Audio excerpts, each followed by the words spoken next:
Good afternoon, ladies and gentlemen. Today, I am joined by my Deputy Chief Education Officers, Dr. Roderick Rudder to my right, Mrs. Joy Adamson to my left. Next to her, we have the Principal of the Springer Memorial School, Mrs. Cheryl Gill. We have the Deputy Principal of the Springer Memorial School, Miss June Moore. To her left, we have Mr. Errol Maynard, the Chief Fire Officer. To his left is Miss Marianne Redmond, the president of the Barbados Secondary School Teachers Union. And to her left, we have Mr. Herbert Gittins from the Barbados Union of Teachers. Barbados today, the Ministry of Education deeply regrets the occurrences at Springer Memorial School as played out yesterday.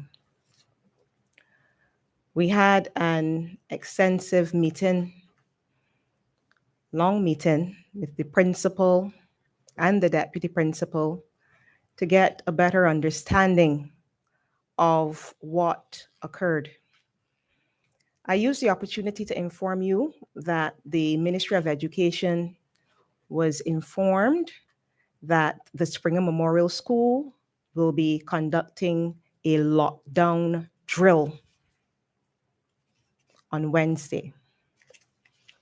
And that is customary because principals usually inform the Ministry of Education when they are conducting drills. However, as yesterday unfolded, we came to the understanding that a simulation was occurring. And as soon as we received the information, the Ministry of Education made contact with the principal, who indicated that indeed it was a simulation and that the reports that we were receiving with regard to persons being in danger at the Government Hill institution or in the surrounding areas, those allegations were not true. And based on that information, after we had ascertained the well-being of the students and the teachers at the plant, we were able to make a statement to say that what occurred at the Springer Memorial School was indeed a simulation. As the day continued to unfold, we received further reports about teachers and students being panicked by the activity at the plant. We heard of a number of allegations of children fainting and children vomiting and so on. And as soon as we received that information, we made further contact with the principal to gain clarity, and we asked the principal to provide a report. Coming out of that, we had a meeting with the principal and the deputy principal today to get a better understanding of what actually occurred in terms of the planning of the event, what actually took place on the day, and what happened afterwards.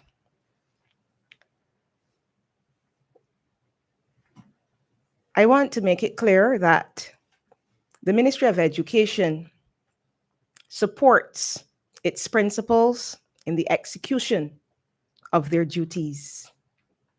We are well aware that as a ministry, we cannot micromanage plans. We give principals the autonomy to perform drills and perform other activities in the best interests of their children and of our children. As a ministry, we will continue to support our principals, and we know that drills are critical to ensuring that our children know the protocols that must be followed in the event of a real situation. Having said that, with autonomy, sometimes things can go as planned, and other times they do not. And we recognize that after listening to the principal this morning and the deputy principal, though well intentioned, there were some things that could have been done differently. So we came away from the meeting with lessons learned. I want to say at this point also that the Ministry of Education is working on a safety and security plan, and drills and how they are conducted will be part of that plan. That meeting, we have standing meetings to discuss the plan, and those meetings started from about 3 months ago. Dr. Redder, about 3 months ago. Yes. So we have that on the cards with regard to how drills should be conducted at school. I am not going to go into the details of what occurred yesterday. I would allow the principal to speak to that in terms of the planning, in terms of the execution, and in terms of the post-mortem. But I will use the opportunity to reiterate that while the activity was well-intentioned, we understood that things could have gone differently for a better outcome. At this time, I'm going to turn over to the principal of the Springer Memorial School so that she can give you further details about the planning, the execution, and the post-mortem re the event yesterday. Good morning to everyone. The exercise yesterday was planned in conjunction with the Health and Safety Committee of the Springer Memorial School. The members of the staff were informed about the planned exercise. They were informed before, the day before it was carried out, and they were also informed on the morning of the exercise.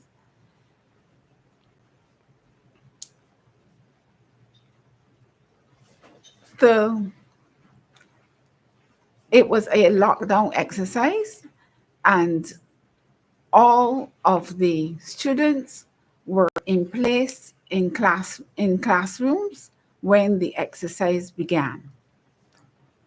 Unfortunately, due to the nature of the exercise, some of the children panicked, and we had to seek medical attention for a number of them. I am pleased, however, to report that none of the children who were seen by the paramedics had to be taken away from the plant. There were 2 ambulances on site, and the students were seen by the paramedics who were in the ambulances. They were satisfied that the students were experiencing panic as a result of the safety of the procedure that occurred earlier in the day.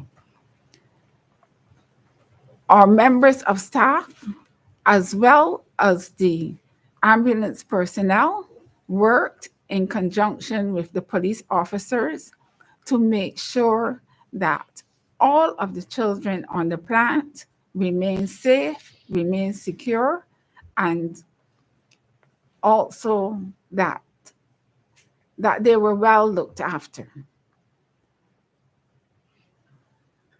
The students who experienced difficulty, many of them recovered and were able to make their way home in the usual manner.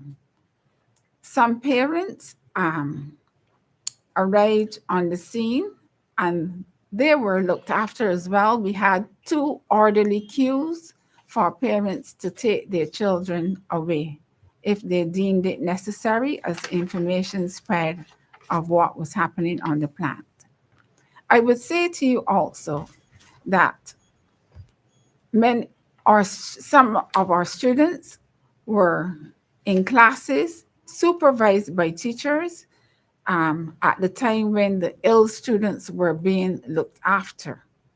So some of our students also came and assisted us with with everything that we had to undertake during the day.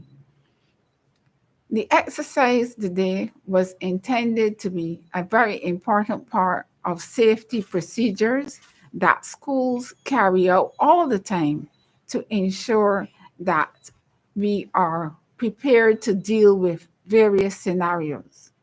Earlier in the year, in February, there was an earthquake drill, which was also very successfully undertaken. Of course, we would have learned some lessons from the fallout from this exercise. And going forward, we will have our meetings, we will have our reviews, and we will ensure that future drills are done according to the exact protocols. But we will take our time and make sure that our staff, our students are well informed, and also that we work with the related agencies to carry out the exercise in the correct way.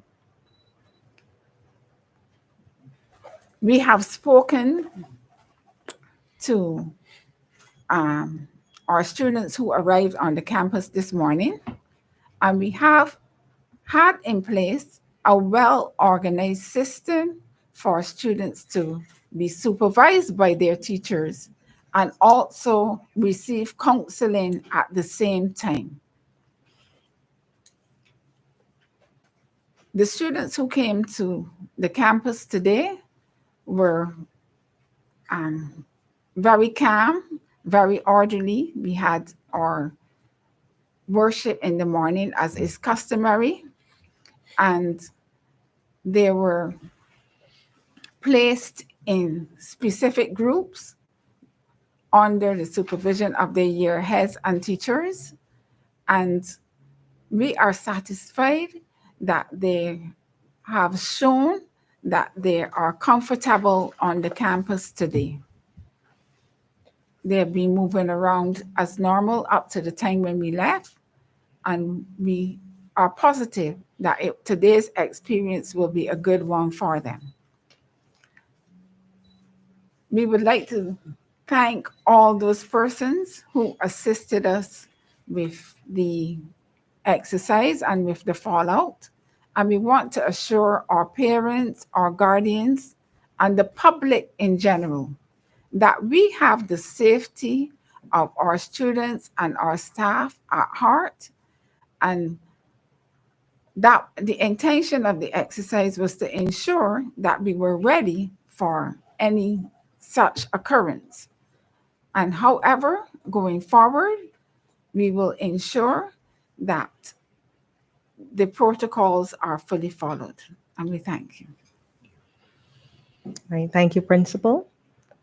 At this time, I'm going to call on the head of the Barbados Secondary Teachers Union, Ms. Redmond, to give a statement. Good morning.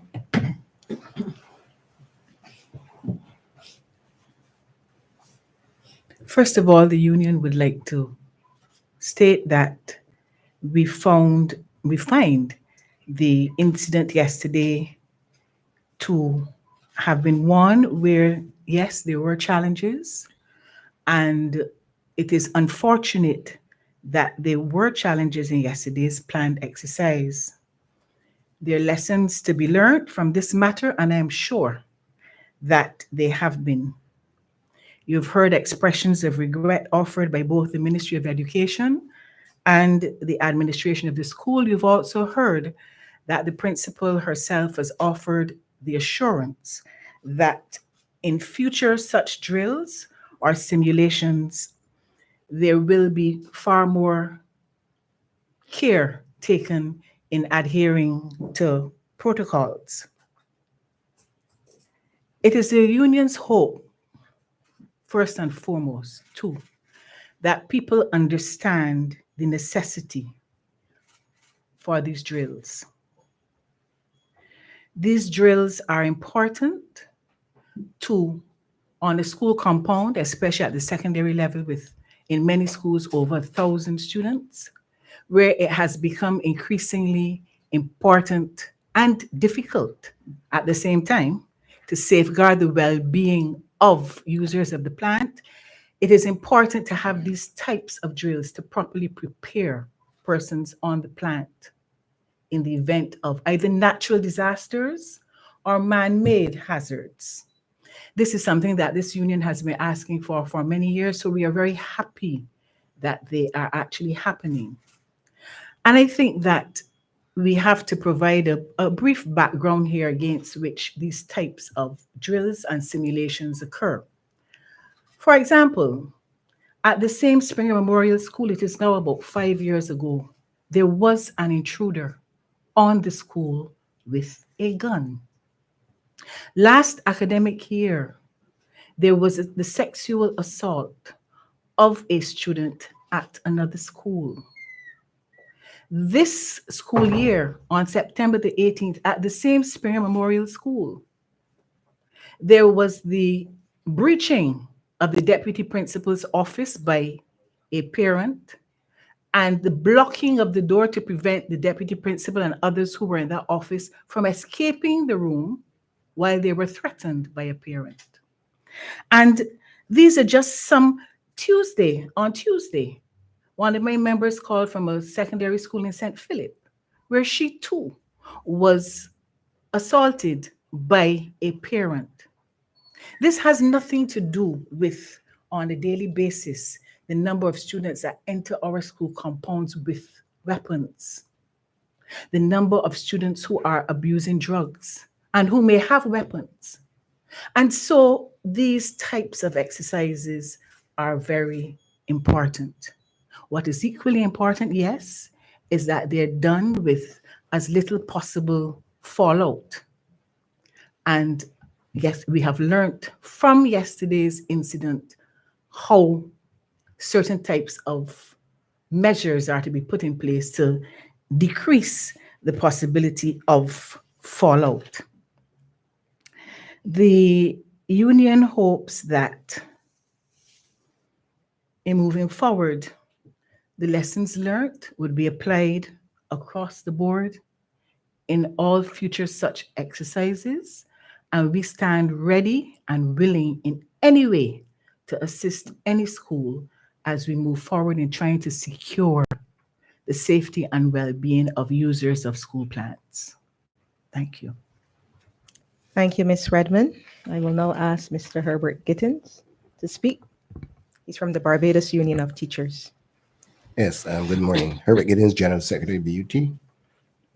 Let me state that the union accepts the apologies, if you may call it apologies, and the regrets offered by both the ministry and the school for the matters that went wrong yesterday. Let me put it that way. First, I want to say that the Barbados Union Teachers is big on health and safety. We have a health and safety committee, and our first vice president is in charge of that activity.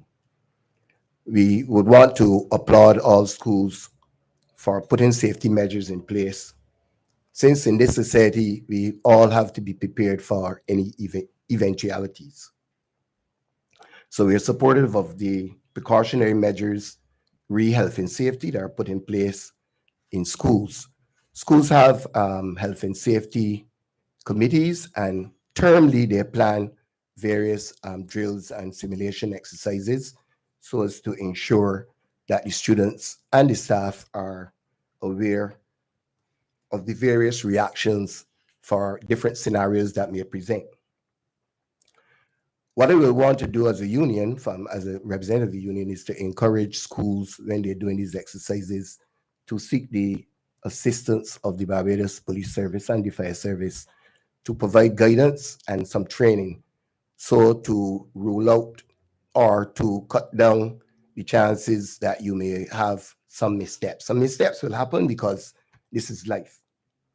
I'm a principal of a primary school, and termly we do these various exercises.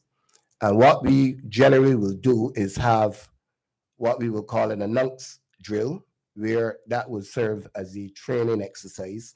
So everybody knows that this drill will happen. You'll have the police, and they will assist the students and teachers. You know where the evacuation will be if there's a lockdown. You know the various planning, and then you do what would be an unannounced one. But you know the staff and the students will know that a drill will come, but they will not know when.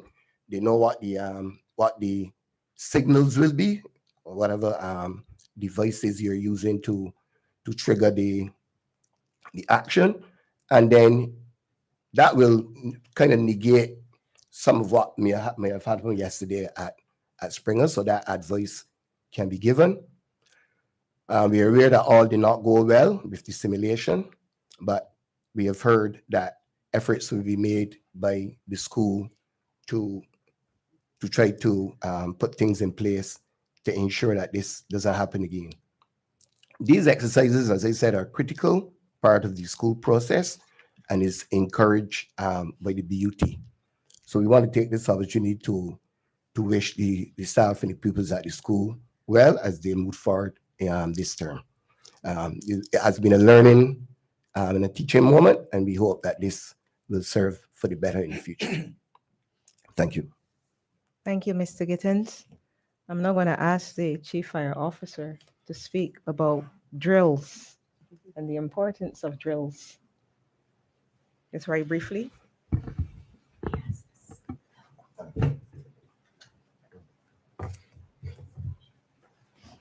Good morning, everyone, and thank you very much, Chief.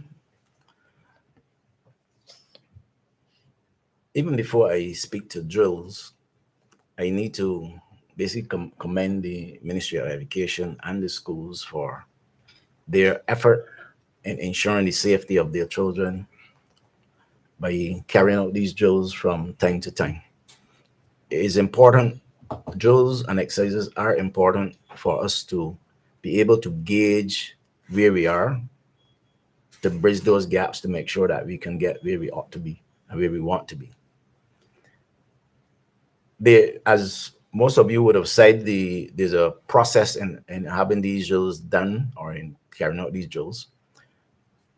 And we, in the Barbados Fire Service, and if you look at the history of firefighting, from time immemorial, we will always carry out drills to make sure that not only the students, but the teachers, their parents, everybody have an understanding of what it is to be done.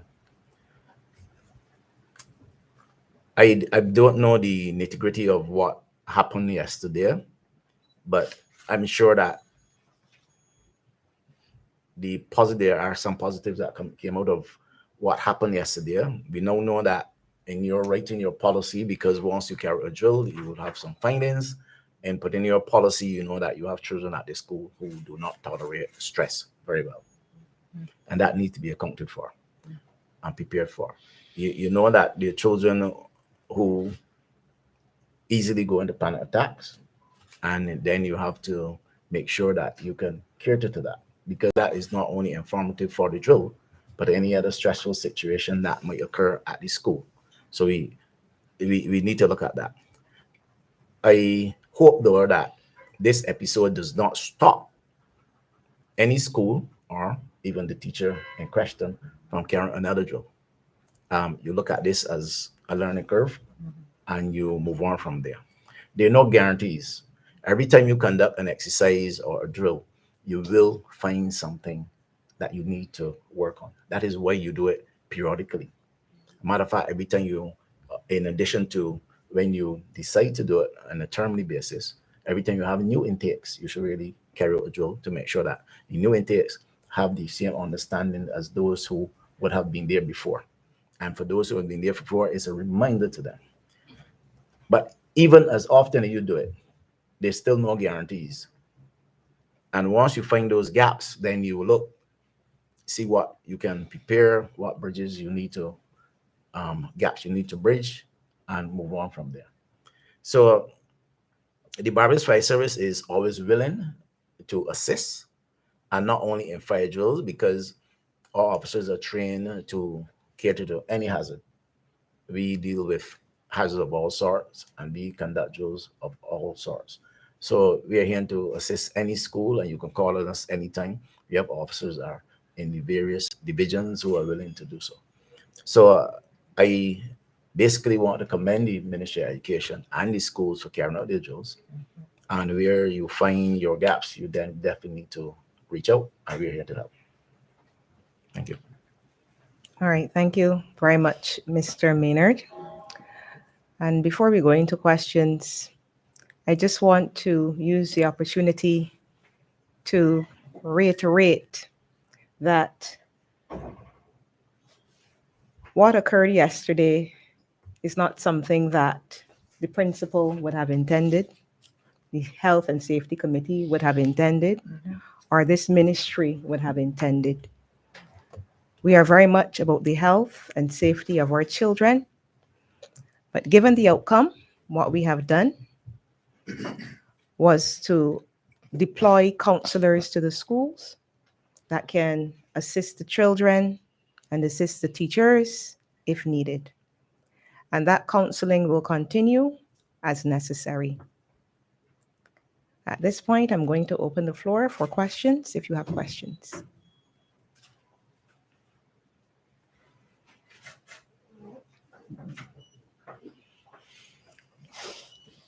Hi, good morning, Chantal Legal from Star Conduct News. We had a couple of reports of students being injured. I know you said earlier that there was no severe injuries reported within the school. I just had a couple of reports saying that some even had to seek medical attention afterwards at FMH. So is it in terms of your knowledge of any severe injuries? And if so, how do you plan to address it in terms of compensation or anything to the parents as well as the students?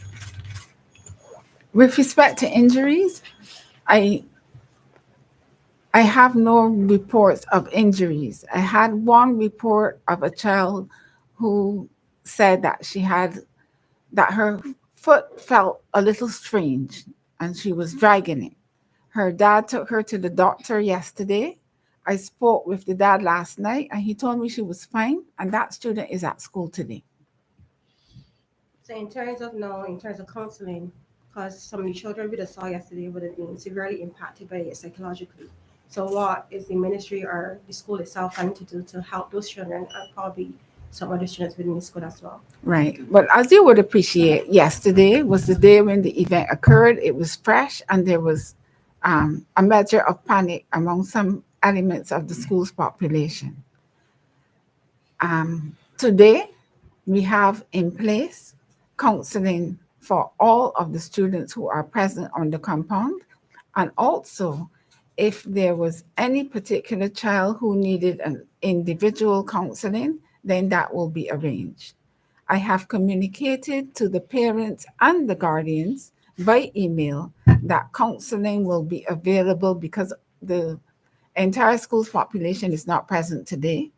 And we do not know if some children will require further counseling outside of today, but that will be gauged and it will be attended to. We take the safety of our students and their mental health and comfort very seriously, not only on this occasion, but at all times. Final question, in terms of this drill itself and other drills to come, what's the process in terms of preparing the students for such drills, in terms of education, training, informing them beforehand and giving more information as to what you're supposed to do when these things happen? What is being put in place currently for that? Well, we have learned our lessons out of this particular exercise. And of course, we will continue our student education as necessary, working in conjunction with experts. Sorry, one last question. Sorry, I say one before, but In terms of security measures, I know it was stated earlier that the school itself had a couple of security breaches. So what have been done to improve that since that time being active? Has the drill show you anything that you could also improve to help secure the school a little bit more? Well, the process of securing the school is an ongoing one where we have assessments and we act to suit, but presently we have no we've had no recent security breaches.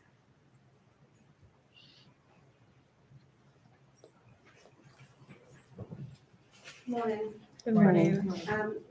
Madam Principal, can you tell us who makes up the Health and Safety Committee at the school? Have these persons themselves undergone training, and by who?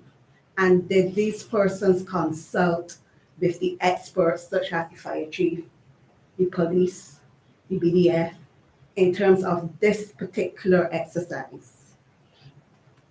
The health and safety team at the school are very well trained and they're very well qualified members of the team who themselves conduct training for institutions, and so they are very well positioned to be members of the team.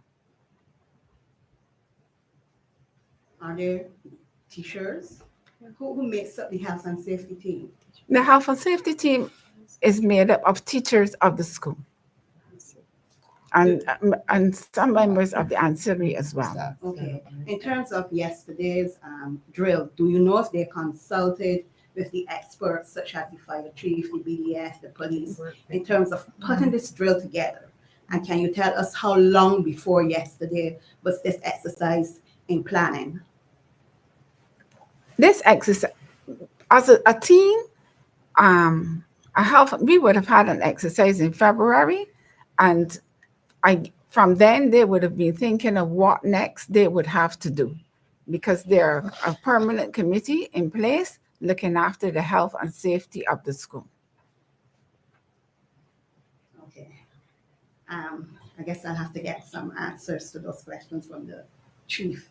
But yesterday you said on the radio that the actors involved were only supposed to knock on the doors, but we are now hearing that a lot more took place. The men involved. I would say to you that I did not say that on the radio, ma'am. Okay. Can you tell us what was supposed to be the scenario? What I was supposed will to not. take place? I cannot address that at this time. You can't address it? No.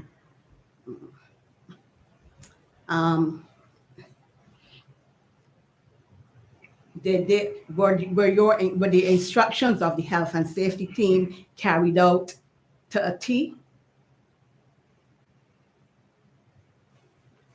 Clearly, as you can see from the outcome, there were issues with respect to the execution of the drill, and we are addressing the fallout that came from that in various ways. Okay. Is it true that you met with your staff ahead of the drill? And did you inform them of the exact scenario that would have been playing out? The staff received all the necessary information. The Chief Education Officer, Dr. Ramona. Okay. All right. So, as I said from the meeting with the principal and the deputy principal, it was indicated that the staff had prior knowledge that drills will be occurring at the school. They had a meeting, they said the day before, concerning this. And on the morning of the drill, I was told by the principal and the deputy principal that correspondence went out to staff members to the effect that there will be a drill occurring in the morning period. But were they given the details of what this drill would have entailed? Well, go ahead, Miss Moore, you can.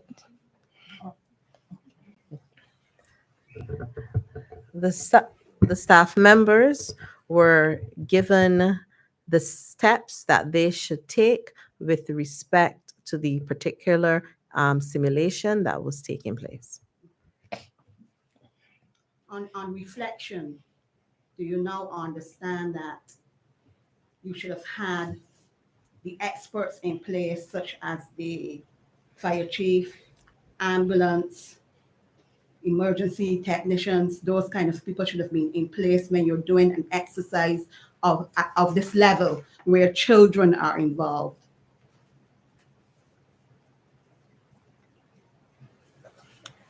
The organizers of the event took all of the needed precautions with respect to organizing the drill.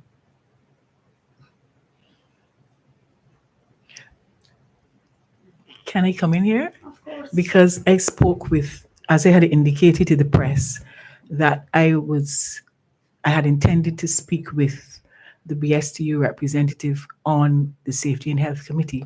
Now, the Safety and Health Committees at the schools are comprised according to Section 103 of the Safety and Health at Work Act. So there's a representative from every union in the school on that committee.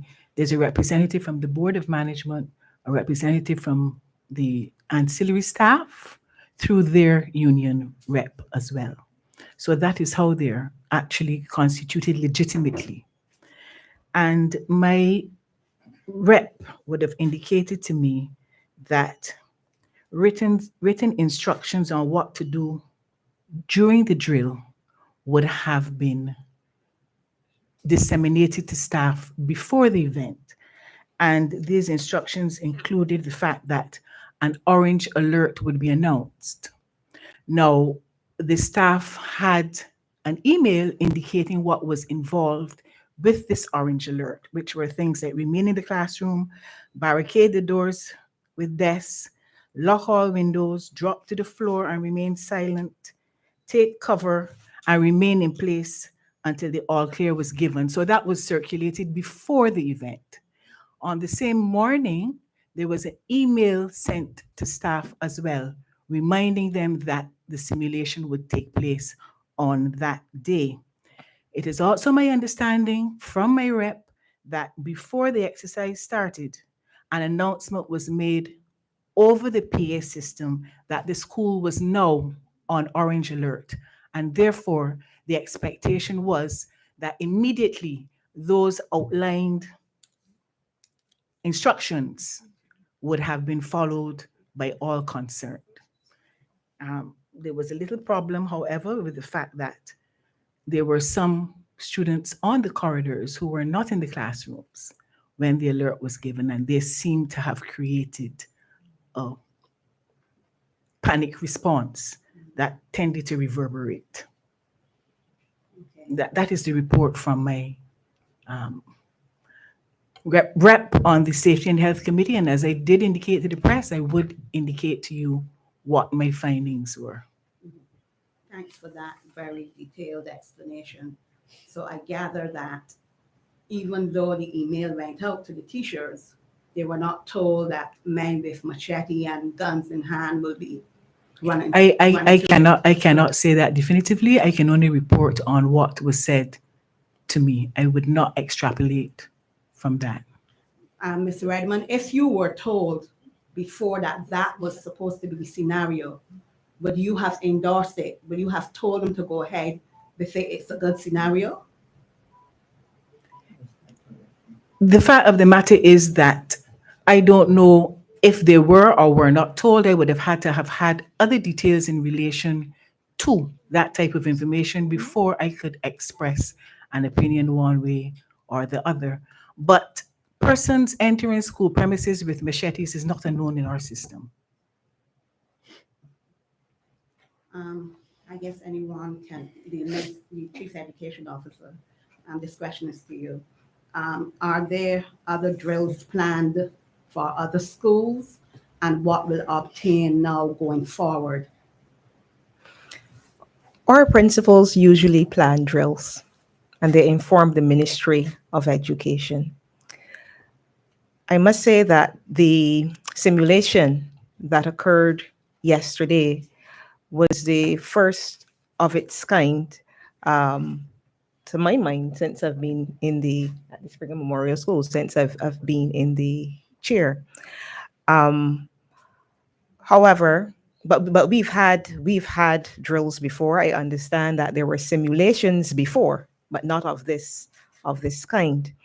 But moving forward, as I said, lessons will be learned. I will make sure that all principals understand the procedures that must be taken with regard to simulations. And the point made by Mr. Errol Maynard with regard to contacting the fire service, the Barbados Police Service, the Barbados Defense Force, and getting them involved from the very beginning can be instructive to all principals. I will make sure that I reiterate that during our regular meetings. So thank you very much for that question.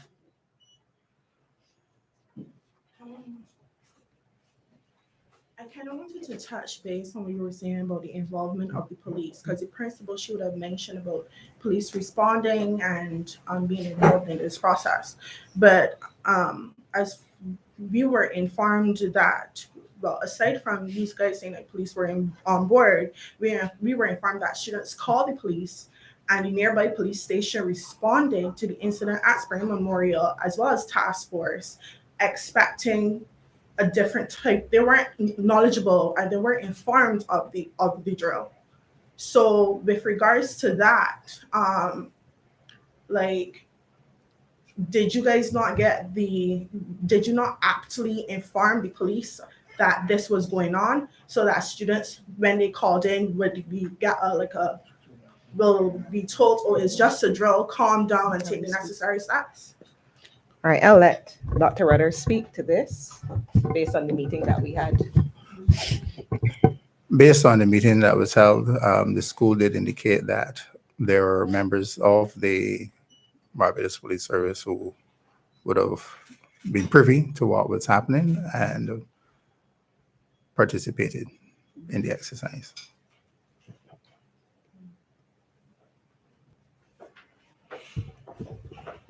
So just for clarity, somebody could explain the difference between a drill and a simulation, so you can know exactly what's the difference between the two. Chief Fire Officer.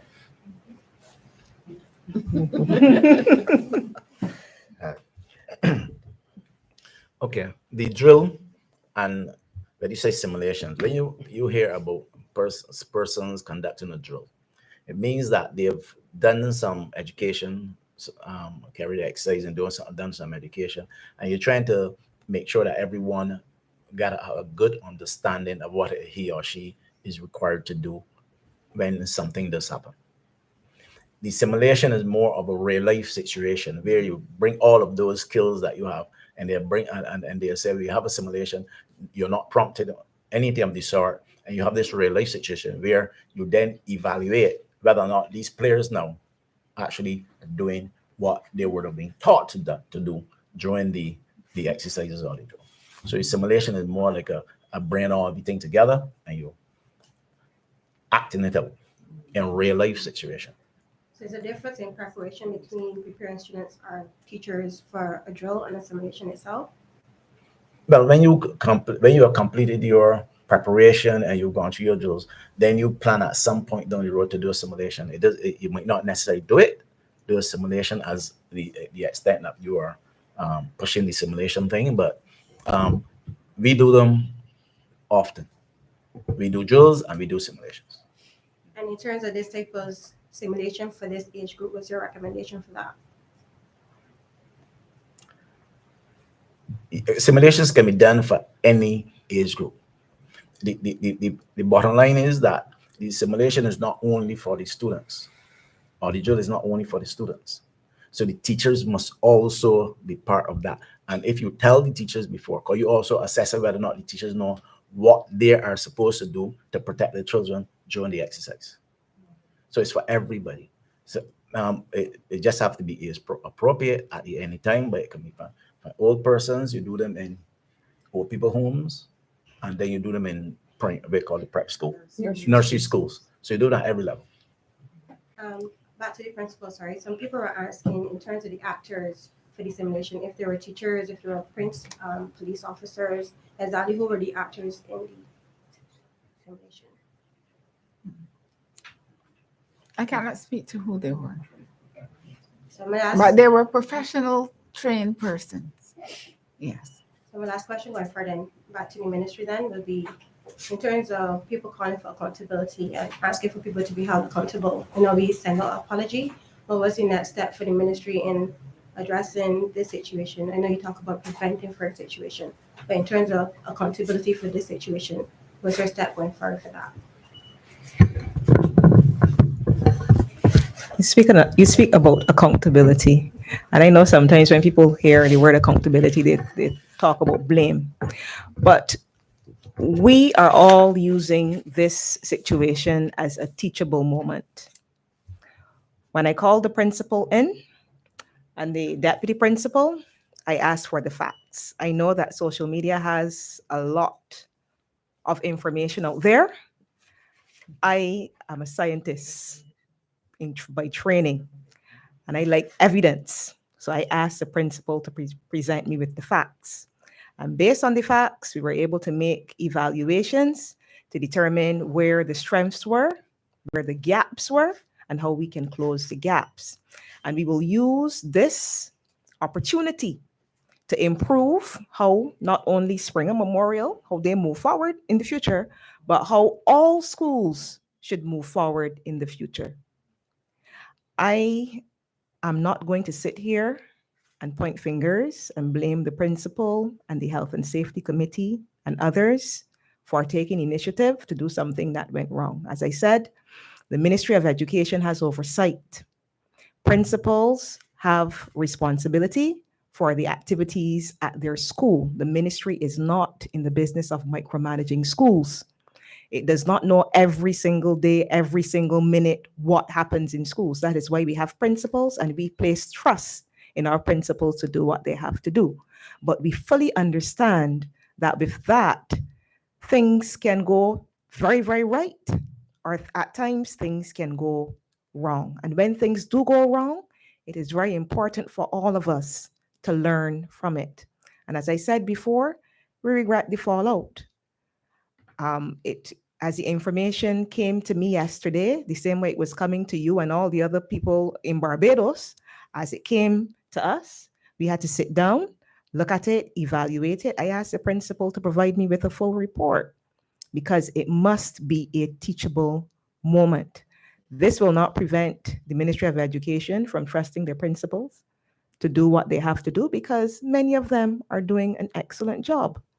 And I would not want the principals to think that they can't conduct drills now because of this, or they can't use their initiative to do things because of this.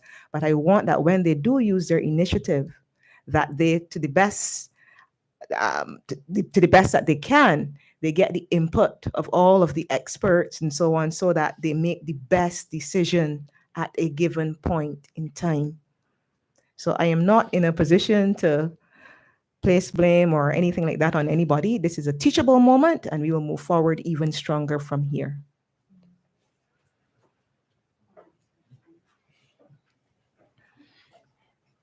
You know that we focus a lot on the students and how they were impacted, but my understanding is that teachers were also negatively impacted.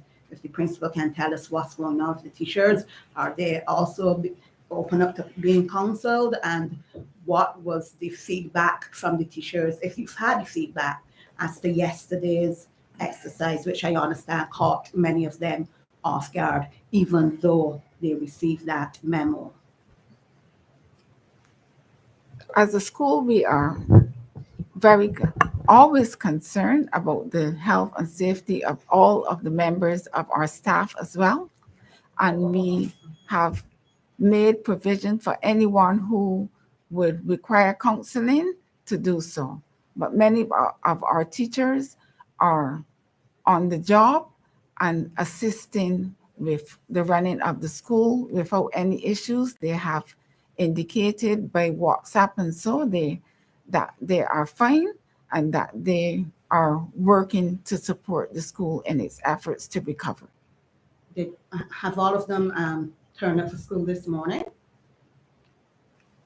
We do not have all of our teachers present today, but we have a large number of our teachers present today. But there is no one day in the school that all teachers are present. Good. But I mean, have any of them not come to school because of the incident yesterday? Well, I wouldn't know why they're not And there is it at true this that a point. teacher was injured? I do not have that information. So if a teacher was injured, you're not aware 24 hours after?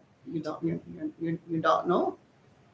I mean, it's either that a teacher was injured when or- teachers are ill, Mhm. they submit medical certificates if they exceed or if they are given leave. But I mean, if a teacher was injured in yesterday's simulation exercise.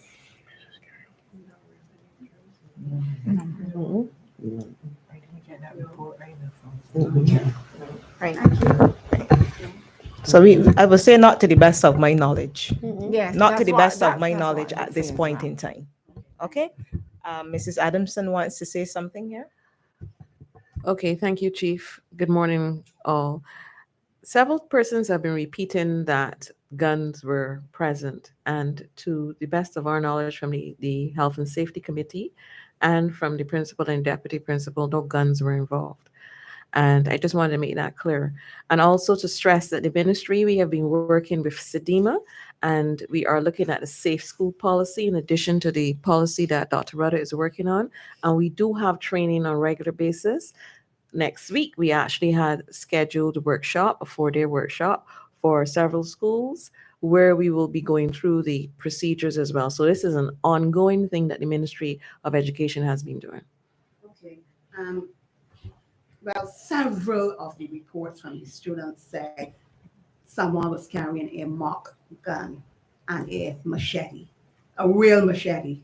So if no guns were involved, can you tell us what weapons they were carrying? That is a report that came to us that they did not have guns. So we would have to wait for the full report from the principal and from the school, but that was our report.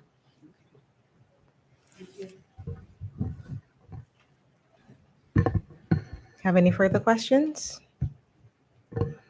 Well, ladies and gentlemen, I take the opportunity to thank you for your questions and for giving us the opportunity to share with you concerning the incident. I thank all the members who are here for their statements. So do have a wonderful afternoon.